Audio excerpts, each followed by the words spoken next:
მოგესალმებით, ჩემო არხის მაყურებლებო და მსმენელებო. დღეს 8 ნოემბერია, შაბათი დღე. მე გიბრუნდები სპორტული სიახლეებით. თქვენთვის განახლებული ინფორმაციით გიბრუნდები სპორტის შესახებ. ნუ თუ აქედან დავიწყოთ რა ხდება სპორტულ სამყაროში და ასე შემდეგ. მე მინდა არაერთი გამართული მატჩებზე მინდა მოგახსენოთ. რა შეეხება ბარსელონამ მხოლოდ და მხოლოდ 3-3 ითამაშა ბრიუგენთან. ამ ფრის შემდეგ კი ბარსელონას 7 ქულა აქვს ჩემპიონთა ლიგის ფაზაში და მხოლოდ და მხოლოდ 8 საუკეთესო გუნდებში არის ლივერპული და ასე შემდეგ, პარი სენ-ჟერმენი, მიუნხენის ბაიერნი და ასე შემდეგ გადანაწილდა ეს შედეგები.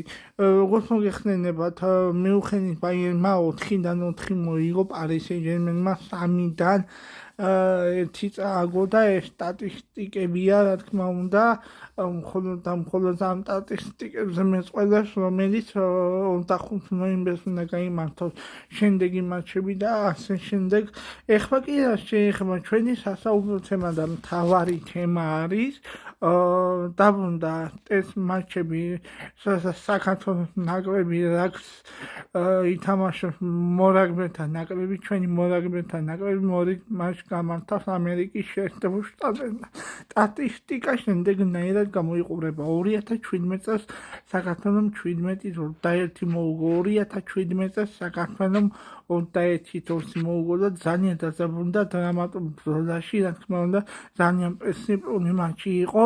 ეხლა კი ეს არის ჩვენთვის კარგი მხრის არის, საქართველოს ნაკრები დღეს ბათუმში თბილისის დროით 16 საათზე მატჩს გამართავს, როგორც ვიცით, უკვე აღარ გამოვიდები, მატჩს გამართავს საქართველოს ნაკრები, რომელიც თბილისის დროით შემოგთავაზებს ტელეკომპანია იმედი და ძალიან მაგარი თამაში იქნება. მე მინდა ჩვენ ბიჭებს წარმატება უსურვოთ ჩვენ მორაგბეთა ნაკრებს და ასე ვიტყოდი, რომ პრინციპში ძალიან საინტერესო მატჩი გამოდგება.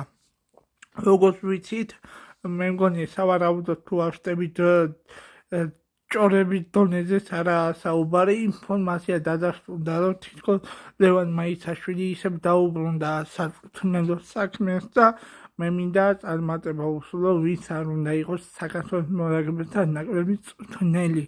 ეხლა კი რა შეეხება თუ მოგეწონათ ვიდეო და ლაიქეთ გამოიწერეს, რათა მეტი განვითარება მოხდეს არხისა და უფრო საინტერესო ინფორმაციებს შემოგთავაზოთ მომავალში.